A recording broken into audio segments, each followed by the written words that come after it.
And today we are talking about, what are we talking about? What your watch says about you. Fuck, let me turn my phone on silent.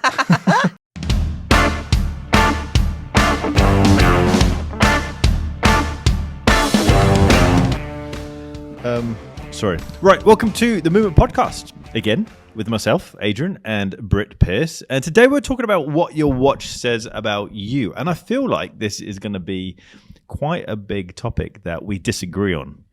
Because I feel like the more we talk and spend time chatting, I feel like we're actually quite different when it comes to watches. I think we're very different. I would be surprised if we agree on this topic. Although sometimes we come back around and agree on stuff I don't expect to agree on as well. So it might come full circle. Sweet. Let's do it. Are we going to talk about news? I think we should definitely start with some watch news because there has been a lot going on. Yes. Is there anything at the top of your list? Oh, and it kind of ties into the idea of what your watch says about you. So Ed Sheeran has been seen. I guess it's quite a big publicity thing. So Ed Sheeran's just put out a new music video where he's wearing a one-of-one IWC perpetual calendar, white ceramic with a custom pink dial that's in relation to his latest album, I think it's Play. Now, I put a post on Instagram which went a bit crazy, but there were quite a few comments. Someone commented saying this is proof that money can't buy class. And I kind of feel that ties into this whole concept of what your watch says about you. So someone would see that as this matte white, very large IWC Pilot perpetual calendar. In white is already an eye-catching thing. Making it pink is even more eye-catching.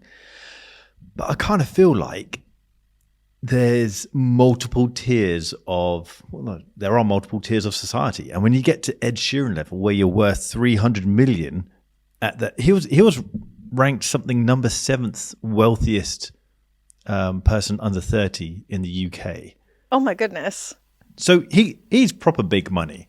And I feel like when you get to that money, you just don't give a shit what other people think. This guy's talking about how it's distasteful and lacks class. And my response was, us normal people have to conform to certain concepts within society to be taken a certain way.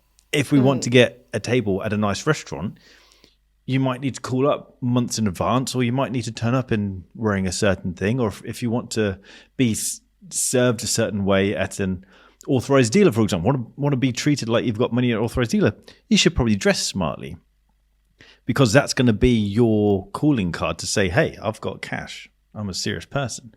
But when you're Ed Sheeran, when you're an artist, a famous artist, your calling card is your product. You don't need to conform to that societal thing of you should wear chinos and brogues and a nice tailored suit. No, you're above all of that. Because your calling card isn't that. Your calling card is your products, and your products is big. It's clearly successful. You can do whatever the fuck you want. So you rock your pink dial, Ed Sheeran. I feel like Ed Sheeran is such an interesting watch collector. And there was a whole Hodinky thing on him, talking watches. And he was saying one of the watch brands that got him into watches was Hublot. And he's so interesting because he's so controversial. He will have this incredibly good taste Patek World Timer. Something, a very classical watch collector would love and think is awesome. But then he'll turn around and have like a ceramic AP Royal Oak, which I find cool. I really like these as well. But a lot of purists will hate them and think they're garish and ugly. I disagree, though. I think there's room for everything. And Ed Sheeran's actually probably a great example for this episode. Yes. I completely agree. And I also feel like you have to see the bigger picture. So I completely agree. You could take someone who's wearing a matte white, pink dialed large watch, or a Hublot, or a large custom Audemars Piguet. You could take that and think, oh, he's just garish. But then he's also got a his and hers Roger Smith. Yeah. There's nothing classier than a Roger Smith. Something from a watchmaker who no one knows unless you're a watch geek. And that shit's expensive. It houses it's just proper money on something that isn't going to get you that street cred or that garish mindset. So I think he's just an out and out watch guy who's got a huge amount of money and can just buy whatever the hell he likes. And the fact that he can rock a G-Shock on tour, on the same tour, and then wear a custom AP or Patek, I think he's I'm a big fan. I don't massively listen. I don't listen to his music, but as a person, I think he's fucking awesome. I was going to say, I respect that so much. And I think I would do the same thing if I had serious money. Because I don't have serious money. I just spend more on the more classical kinds of watches and then get weird, crazy G-Shocks. But if I had Ed Sheeran kind of money, that is exactly what I would be doing as well. Yeah, have fun. Right, what else has been happening in the watch world? Yeah, I'm not sure if you saw them at Geneva Watch Days, but Fears has 3 new watches out as well. I didn't have time to go see them, sadly. But there's a new Jump Hour. The Jump Hour has been incredibly successful and popular from them. There's a new Brunswick with small seconds. So it's charcoal and then it has a bit of rose gold. And then finally, there's a very sporty Redcliffe. It's got DLC coating. It's very Fears, very unconventional Fears. I'm not sure if you've seen them yet, Adrian. That's the one that I have seen. And yeah. I feel like that isn't Fears. So the Jump Hour, I've seen the Jump Hour on Instagram. I think that the Jump Hour is gorgeous, and that for me is Fears. Very classy, very very traditional, but a little bit playful at the same time. The sporty watch, I just feel is, I don't think they need that. I don't think it fits within the overall offering of Fears. That's so interesting. And I'm interested to see how it will do for them, because I think the sports watch for a lot of brands does really well for them. So I wonder if Fears as a brand or the Fears customer is attracted to it, or if it brings in a whole new clientele for them. Well, this, yeah, and I think that's probably why they do it. I feel like this is a bit like brands like JLC. They keep dabbling in there. I want a Polaris. I want their dual time Polaris. But I feel like it's one of those things where they keep dabbling in the sports arena because it's a smart commercial move, as opposed to their dressier stuff, which is just their bread and butter, and they absolutely nail it. I feel like Fears is kind of in that realm of their design DNA, and their history is the dressier stuff. And I feel like they excel at that. I feel like the sporty stuff it just doesn't do anything for me. Yeah. Or it'd be interesting if it's sportier than I thought they would go. Like Cartier dabbles into sports watches with the Pasha and the Santos de Cartier. And they're not incredibly sporty. Like, they're still very dressy. If someone had a Santos de Cartier, if, a more casual person had a Santos de Cartier, they would find it slightly dressy. So It was interesting to see Fears go that sporty with a watch. Yeah. Oh, yeah. I guess this is probably the start of something. But yeah. What about the Audemars Piguet? Yeah, so AP has done some downsizing of their perpetual calendar. So they've downsized the AP Royal Oak perpetual calendar and the 1159 to now be in a 38 millimeter package. And about 10 millimeters thick, I think 9.8, 9.9 millimeters thick, which is insane. I can't afford an AP perpetual calendar in my wildest dreams. I think they're about 150,000 USD or 120,000 Swiss francs. So I'm not in this price category, but this was the first time I've seen a perpetual calendar, a modern perpetual calendar, and thought, ooh, that size could maybe be doable for me. It's a very interesting move from AP. I love the size. I love thin watches, and I get annoyed when complications make a watch unnecessarily thick. Unwearably thick is just an opinion, but it annoys me when the watchman's like, oh, look at this amazing complication. Yeah, but it's 2 miles thick. You can't wear that.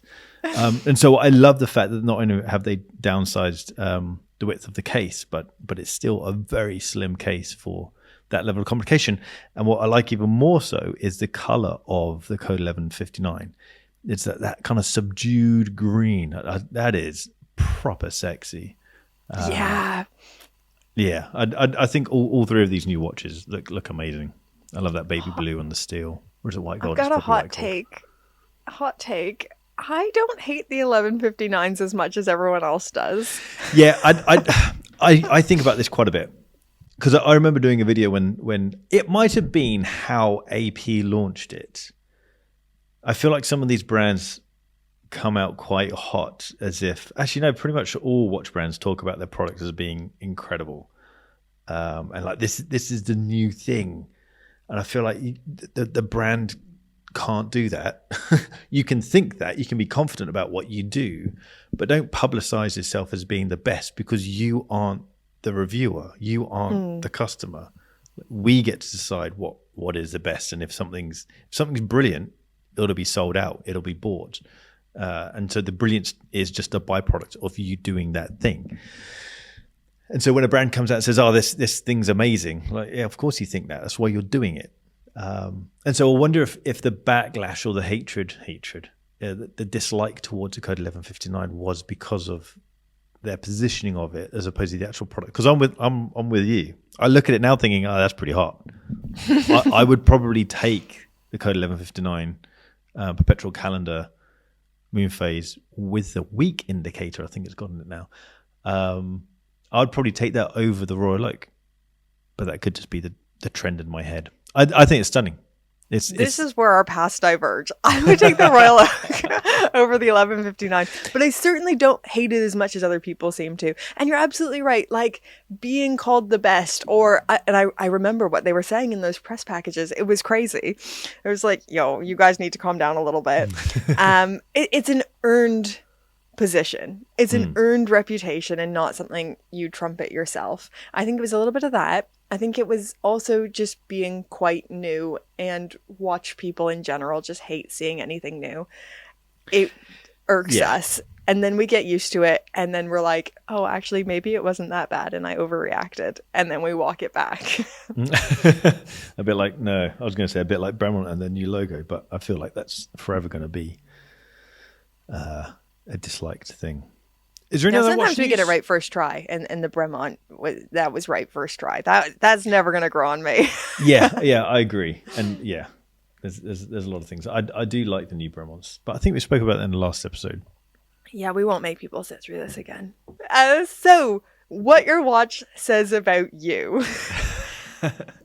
Adrian? Do you think there are certain watches that have certain connotations, and do you think they say something about the wearer? Yes, yeah, I really do. I guess I'm conflicted in my opinions on this, because on one hand I feel your watch doesn't say anything about you at all, but I also feel your watch says something about you. And it's kind of like when you go to a Red Bar meetup or any watch meetup, not just Red Bar, and someone pulls out a Rolex Submariner. You know, oh, why'd you bring that? no one wants to see that. It's like literally, or an Omega Speedmaster. It's just the most basic, boring watch to see. When you go to a watch meetup, you want to see. I prefer to see a rare. Actually, this happened. I prefer to see a rare Seiko 5 with some crazy Arabic dial or a custom dial that was made for whatever over a bog standard Rolex Submariner, because there's something there, something to talk about. There's a story behind it, and so I feel like your watch does say something about you. However, I feel like the opinions are based on your own thoughts, because you never know unless you ask what is the story behind that thing. And I feel like my childhood kind of plays a bit of a role. I haven't come from money, and I feel like my parents, certainly my mum, always would perhaps protect, I don't know, my viewpoint of the world. But if someone drove past in a Porsche or Ferrari, my parents or my mum would always say, oh, that person's got more money than sense. Yeah, but you don't know that. You don't know if they're driving that 911 and they're going to park it in this tiny flat and they've spent all their money because that is their pride and joy. And they absolutely love that 911. They know everything about that car and they probably geek out. And I kind of feel like if you saw someone wearing a Rolex Submariner, you would think, such a boring watch. but they might be the world's biggest geek on Rolex Submariners or something. So I feel like it's there's always two sides to that. What do you think when you see someone with a basic watch like a Submariner? I love every story. I don't care if it's the most basic watch in the world or the most unique. Even like when I go to watch meetups, I have a vintage Speedmaster that was a gift from my really great friend Owl that she gave me in like probably the worst time in my life. Old watch lady. Yeah, old watch lady. So incredible watch collect. Probably the best watch collection that I've seen. Just insane. And it seems to be endless as well. I think she might have the craziest vintage watch collection. Not even like she's definitely the craziest. What's her Instagram handle? Old watch lady. That's just it. All right. I think that's it. Give her a follow on Instagram. She's called her Owl. Collection is absolutely amazing. Her collection's amazing, and she's just genuinely a delightful human being. So I met up with her in London a few years ago, and she's just a person. After you're done hanging out with her, you feel like a better version of yourself. She is just exuberant and lovely and just full of kindness. Yeah, she's a fantastic person.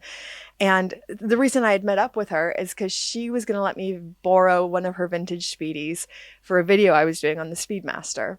And I wanted to talk about just different eras of the Speedmaster. The reference she gave me was the very first one that had lyre lugs. So when it moved from flat lugs to lyre lugs and kind of started having the DNA of the Speedmaster as we know it today. It was the generation just before the one that was selected by NASA. And she gave that to me probably in the worst time in my life. And every time I bring it to a red bar, some people will be excited to see it. Most people aren't. But it's far and away the most special watch that I have. Everyone's going to flock to the Journe Elegant and be like, whoa. But far and away, the most special, one of the most precious watches to me is that one. I think every watch has a story. And some of them are more shallow than others, and some of them can surprise you. But it's nice to hear the stories. So even if I see someone in a bog standard Submariner, it could be either way. It could be just, oh, it was a hype watch, put my name down, got it. All my friends at work have one, so I kind of wanted it for that reason. Or it could be a very sentimental, lovely story. But either way, I want to hear it. You've worked really hard to get that watch. To me, I think they're all usually special and precious. So there's two guys in the room. One's wearing a black Submariner, and then one other guy's wearing some crazy Arm & Strom. Peace. Yeah. What does that say to you? Okay, so we've got immediately right off the bat, you will know one of these people is definitely into watches. Just no doubt about it. That was a very informed decision to purchase that Arm & Strom. That is not a cheap purchase, and that's a very specific purchase. The Submariner guy, I don't know. That could be anything. That could just be... that's a bit more... It's a more broad choice and would appeal to a broader group, whereas the Arm & Strom is quite specific. Yeah, I agree. And also... a huge amount more money than the Submariner. So the thing that I find interesting is, so you could walk into a room and there could be someone wearing a Roger Smith on the wrist, and then another person wearing a Rolex Explorer 1 on the wrist, and someone who doesn't know watches would assume, oh, that guy's got a boring watch, but that guy's also fucking Roger Smith. And he made the other guy's watch. And so I feel like that's one of those things that it's one of those things that proves that you can't really tell someone by their watch, and it's all about the story. There are situations that I feel, and this could just be perhaps reverse snobbery.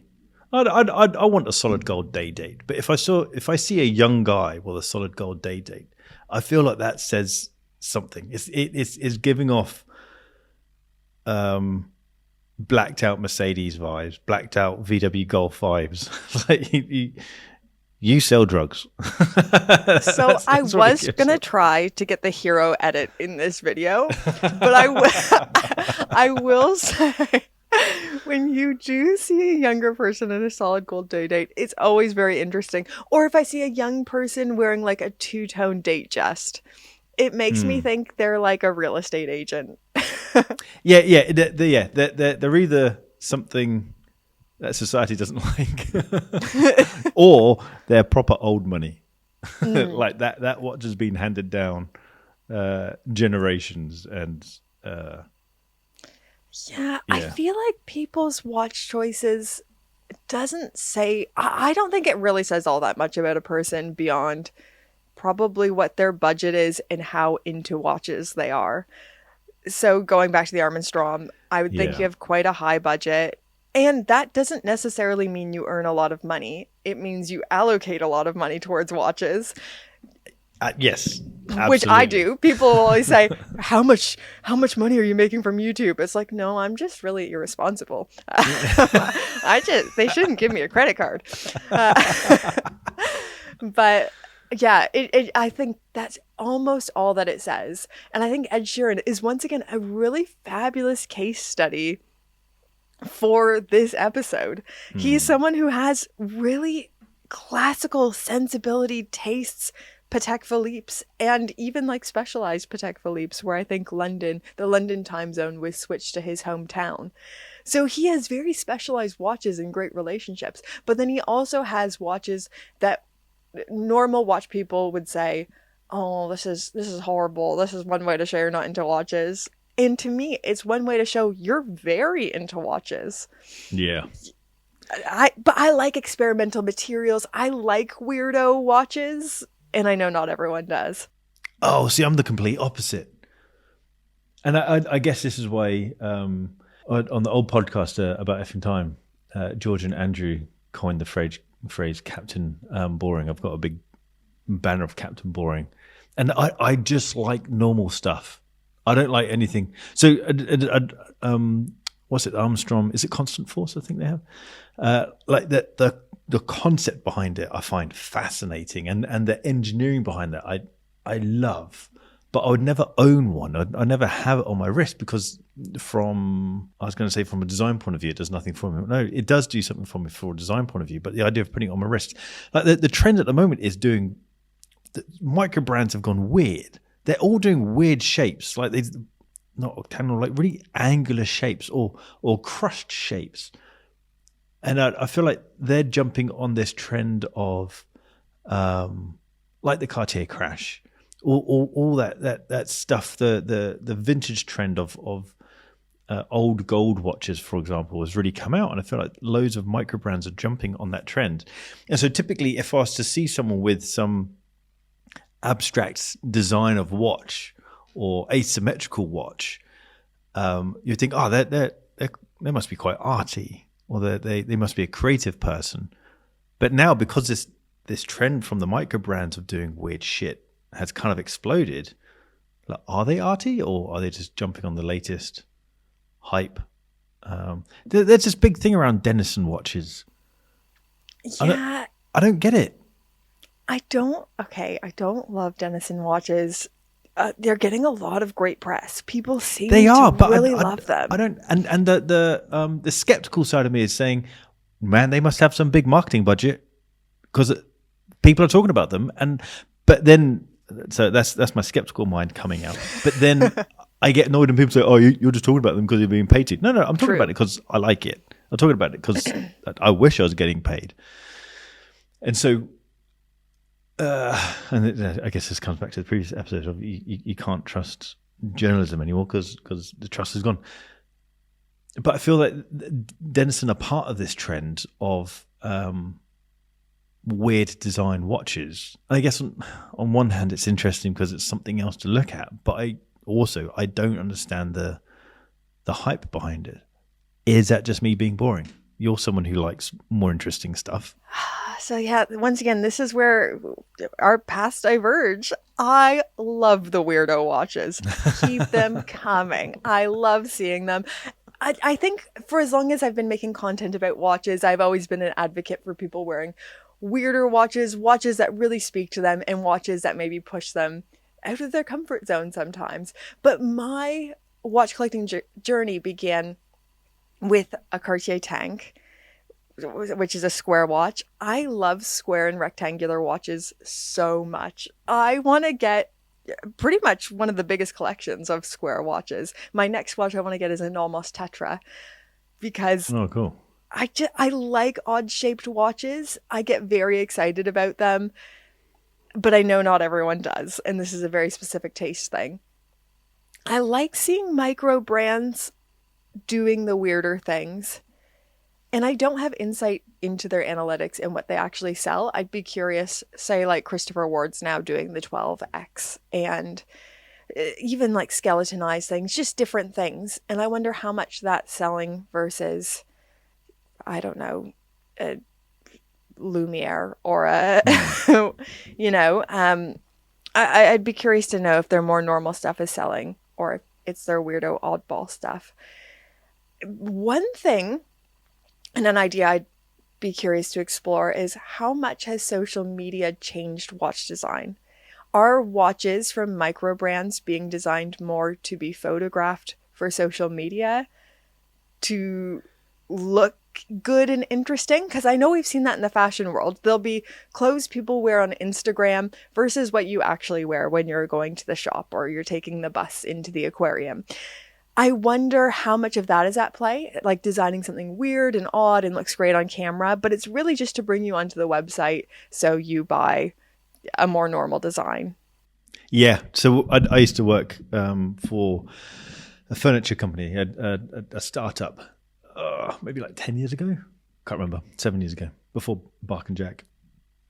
And I remember they did a launch once where they had this orange crushed velvet sofa, and I thought, and that was the hero product, was this bright orange sofa, and it was all part of the campaign. It was the magazines, it was all on the Tube in London, and it was the front cover of their not booklet, catalogue. Can't remember what we call it. A small book that goes through the door. Yeah, I think that's a catalogue. A catalogue, yeah. My brain's breaking. And I remember saying to the marketing department, like, why are you putting this? No one's going to buy this bright orange sofa. And they said, yeah, no, it's not to buy. It's to grab your attention. People aspire to be cool enough to have a bright orange crushed velvet sofa, but they're not going to be.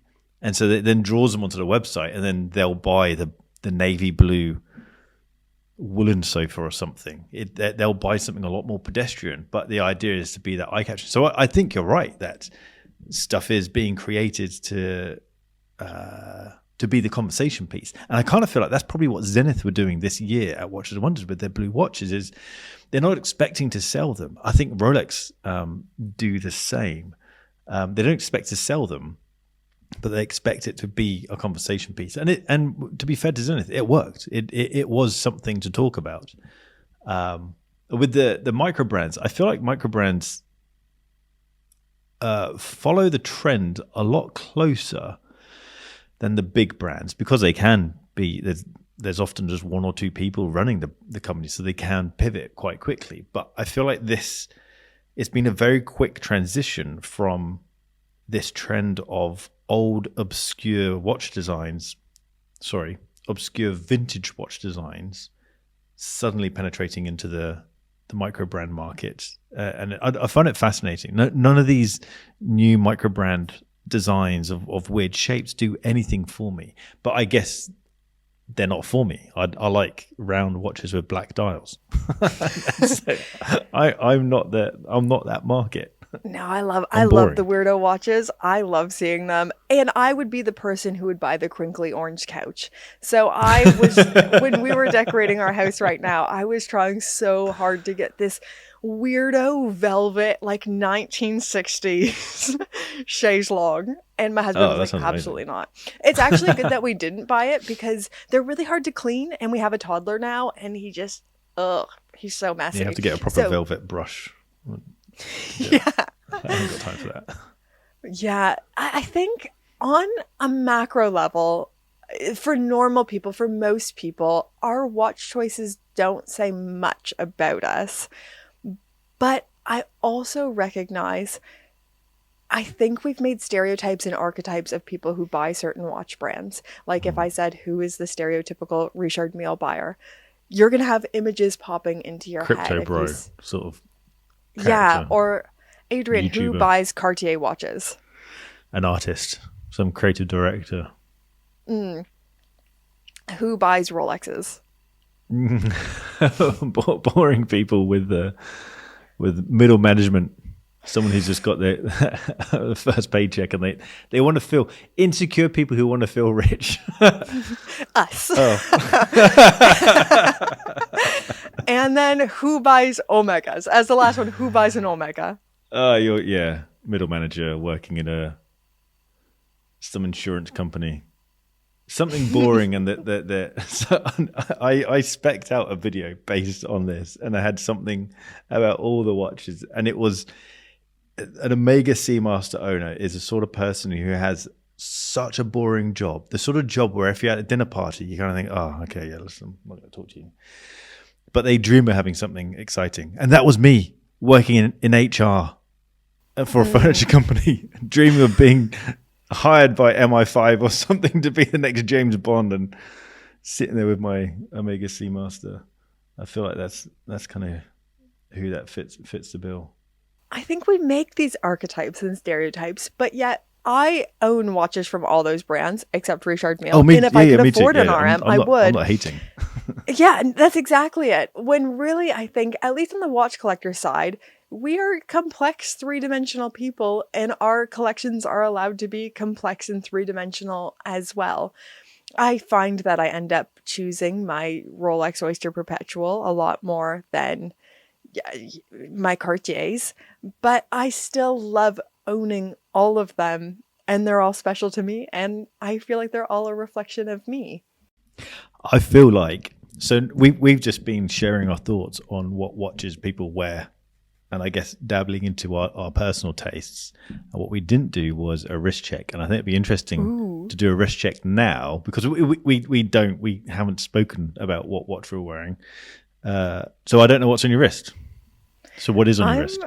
I'm wearing a little vintage Timex Sprite. So this isn't actually my watch. One of my subscribers and my good friend James Blonde bought this for George when James Blonde, he does hilarious posts. he did a hilarious synopsis of our last episode. There is only one James Blonde in this world. Poison. And yeah, I saw that. Yeah, James Bond is one of a kind. He is one of one. He is a piece unique. And he actually gave this to George when he was first born, or when I announced I was pregnant. So cool. And I thought it was lovely. And as I was putting George to bed today, it was just his morning nap. And I saw it on the shelf and I thought, that's so cute. I'm going to try it on. Because I'm really loving small watches right now. And I thought, oh, I'll wear it for the episode. Oh, that's so cool. That's such a nice gesture. So I'm wearing, I love it. And I think it's quite interesting based on my collection. But it is ultimately, like on paper, a boring watch. It's a black dial chronograph in a steel case. It's the Longines Big Eye.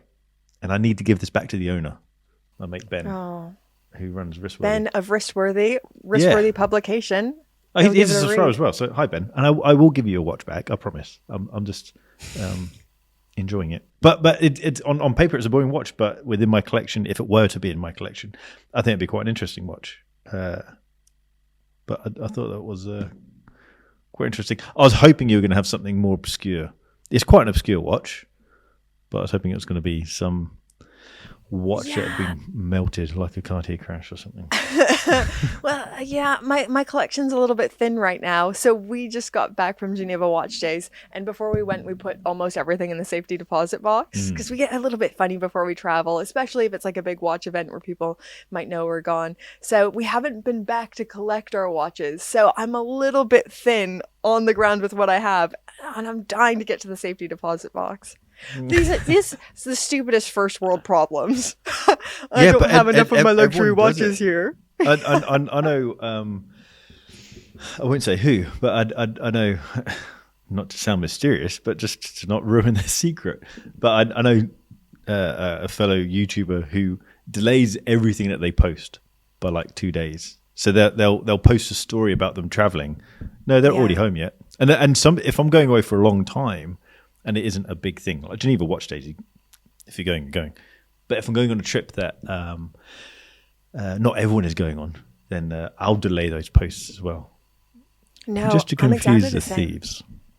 Yeah, I'm exactly the same. Someone once commented on one of my videos a couple years back. It was in the summer and, you know, my background's really distinct. And he said, why don't you ever go on holidays? Why are you just in that garage all the time? Get out, go to Portugal. And I was like, I have been to Portugal already once this year, but I didn't advertise when I would be gone. Of course, I'm not advertising on my YouTube channel when my house will be empty. Yeah, exactly. Yeah. Right. Now, one other thing, cool. I have one more thought on this topic, and it's going back to when we were talking about the Submariner and models that are specifically popular for men. And this is an idea I've been thinking about for a while. I think men, and I could be wrong, I'm sure I'll hear about it in the comments. I think men have more of a pressure to convince people that their watch tastes are entirely unique, or they chose things for really special reasons and they're in the know, than women do. I've had times where I'm thinking of Taylor Swift recently wearing a Cartier for her engagement, and girls went gaga for it. And I feel no shame in that. I'll see pretty girls wearing a watch, and I'll think, oh, I didn't even think about that. Maybe I will try that on next time. Now that I've seen how you wear it and style it, ooh la la. And I don't feel like I need to create a cover story as to why I like something popular. I can just say, ooh, I saw Taylor wearing this and now I want to try it on. Whereas I feel like sometimes with men, like say the Rolex Submariner, they sometimes feel like they can't just say it's popular and I thought it would suit my style, so I got it. Is that true or totally wrong? Completely. And I was actually thinking about this yesterday. So I forgot about Biffy Clyro, a Scottish band. They're global, but they're from Scotland, from quite near where I am. And I've been listening to Biffy Clyro for ages, decades maybe. And I was looking at the back catalogue thinking, well, how long have I been listening to Biffy Clyro? And thinking in my head, that's such a dick thing to say or to think, because that's what people often say. Oh, I've been listening to this band since they were underground, or I've been listening to them since the 90s or something. And that's kind of the watch thing. Yeah, I'm wearing a Rolex Submariner, but this is the reference. Or this one's special because it's got this hand set rather than that hand set. Just like it. It doesn't matter. It's okay. We just like the Submariner? Yeah. Do we have to gatekeep this? I saw it on Instagram. I liked it. Or the Seamaster. I saw it whilst watching James Bond. I liked it. I bought it. But we often have to kind of validate it in different ways. But I think it's good that people often comment, oh, social media is ruining the watch world. But there's lots of things that we wouldn't have heard about if it wasn't for social media. And so it's, I agree that the things can get diluted, and certainly the concept of investment watches has probably been heightened through the idea of social media, because people can talk about things so publicly, and information gets spread so easily and quickly now. But the other side of it is it allows us to put that watch into context. Watch brands are notorious at being crap at advertising their own products visually. They might have a campaign that's good, but if you go into a watch website, go onto Rolex.com and try and find a good image of a Submariner or a Daytona. Go to Omega.com and try and find a good image of the Seamaster. No, their imagery is always terrible. You need to go to Instagram and then search that model number and see it on someone's wrist. And that's the whole point around Taylor Swift and this Cartier, is suddenly that watch that is just displayed on Cartier's website is just the metal.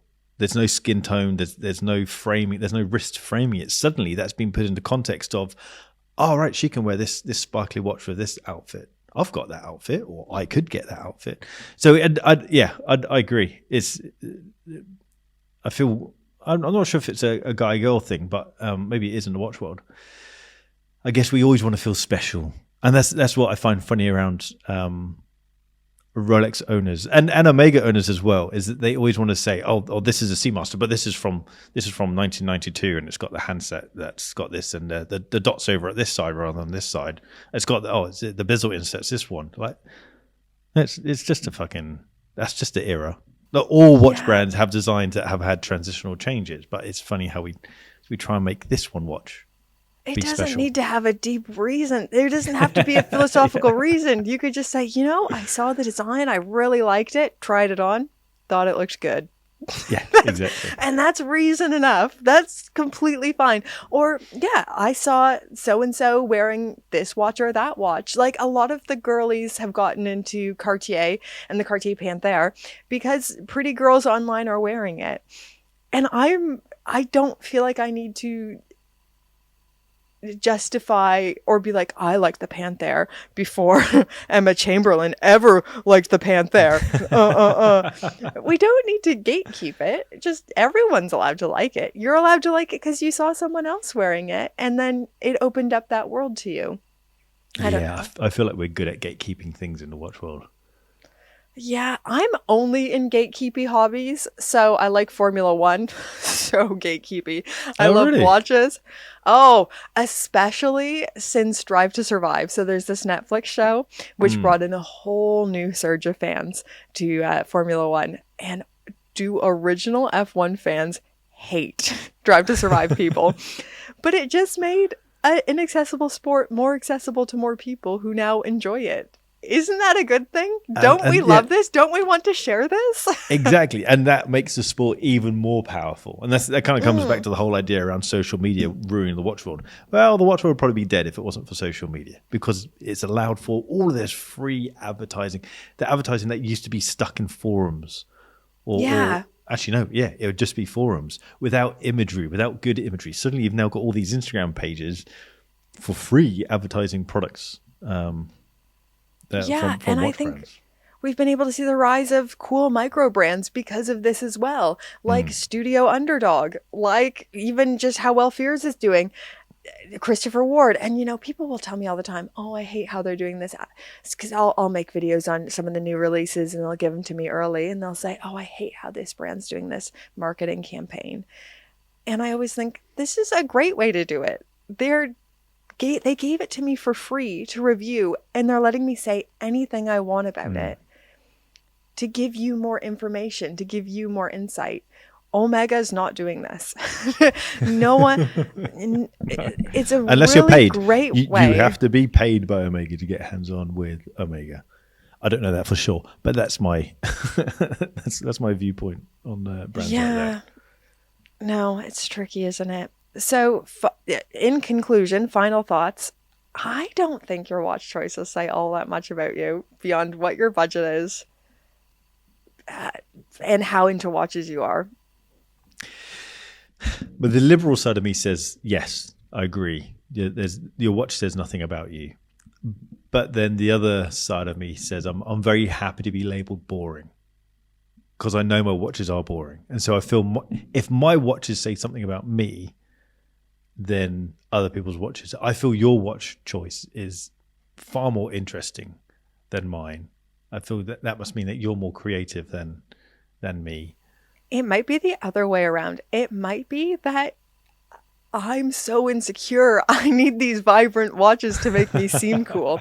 And you're like, it's okay. I got this. My personality will do the talking, and the watch is like an accoutrement to me, Oh, and that's the paradox of this, is that the whole concept can be broken by someone saying, if someone truly believes that your watch says something about you, then all it means is that someone who wants to be seen as confident or wants to be seen as creative or wants to be seen as masculine or feminine, they say, okay, so if that watch says something, I'm going to buy that watch. So it says something. And then the whole concept is broken. Whenever I watch YouTube videos on what did your watch say about you, I always think, man, you guys are overthinking this. All it means is that person liked the Submariner. It just means they could afford it and they liked it. And I just always think, boy, this is really overthinking some things. Because I would hope no one's overanalyzing me if I wear the Speedmaster. I'm wearing, I have the Speedy. I wear the Speedy because I love it. I think it's fantastic. The history, everything, that's cool as well. But I just truly enjoy wearing this watch, and it makes me smile every time I look down. It's the exact same when I wear a bright pink Nomos. And it's the same thing if I wear a Cartier. I just don't think it's that deep. I just think people like what they like. Don't worry about what people are saying about you. The only people overthinking it are overthinking it for themselves. I don't care what they think, you know. Completely agree. And I feel, is it a metaphor or an example? So my parents came to visit me and the family. And in Scotland, rains a lot. And the roads in the countryside, they often get flooded. I was in a 4x4, and there was a dip in the road, massive dip in the road, a huge puddle. And my dad was telling me to slow down because I might bend the axles or something. No, I'm going to speed up. Sped up, went straight through this puddle. Huge tidal wave was created. And my mum in the back said, "Oh, you're not impressing anyone, Adrian." I was like, "Yeah, don't give a shit. I had fun." And I feel like that's... You're not impressed by that puddle, Mom? Did you see? The boys were impressed. But it's the idea of, I wasn't doing it to impress you. I did it to impress me. I thought it would be fun. Exactly. I did it, and it was fun. And it doesn't matter if the car was damaged, because it's a Land Rover and it's a piece of crap anyway. So I feel like when you buy the watch, it's about impressing yourself. It sounds so hedonistic now, but it is. It's, if you like it, doesn't matter what anyone else thinks. No, it's your hard-earned money. If there's something you're pining over or excited about or makes you feel something, freaking buy it. If you can afford it and it makes you feel excited about life or your collection, freaking buy it. And also, I've been thinking about this a lot lately. My watch tastes have been growing, evolving, and changing as I change as a person, as I get older, as I evolve, as styles change. You're allowed to like things for a period and then not like them anymore. I'll say things on YouTube and people will pull me up. They'll be like, "You said in 2018 this." Yeah. And it's like, well, I've changed as a person, or I've got new information now. Yeah, I've explored things. But I feel like this is one of the things that annoys me about my watch tastes, is I feel like I peaked too soon. Or maybe I'm just not that adventurous when it comes to design. So I keep coming back to the Explorer, the Rolex Explorer. Arguably the most boring watch design, if not the most, arguably the most boring watch design. Time only, couple of numerals, black dial, that's it. But for me, it's just perfection. I guess that's a topic for another day. So in conclusion, your watch says nothing about you, other than that's the watch you decided to buy. That's what you wanted to buy. We already said, like Roger Smith. You're just so tasteful, like Roger Smith in your decor. Or sometimes like crazy designers like Alexander McQueen would just wear very normal clothes and then design crazy weirdo things. Yeah, I'll go along with that idea. So I guess you're just a creative genius. I am a flexer who needs everyone to look at me in my pink watch. And I think that's where we've arrived. Adrian, do you have any recommends for the fine people who are subscribed to this podcast? I'd recommend checking out Biffy Clyro, especially the older stuff like Puzzle. I can't remember their 57 is a song that stands out. But yeah, Biffy Clyro, it's just proper British rock, Scottish rock. And their early stuff. I think it was their first album. No, I can't remember which one it was. No, just check out Biffy Clyro. Spotify. Awesome band. Love it. Have you got anything? No, we'll just do your recommend. I'll do the next one. Cool. That sounds like a good idea. Guys, thanks so much for subscribing and joining us on the movement. This is good fun. I don't want to know your thoughts. Do you guys judge people? Do you guys judge people on the watch they wear? Or do you think your watch says something about you? I guess we're going to be quite liberal on this one. We'll see. Right. I can't wait to read the comments. Love you. Mean it. We love you.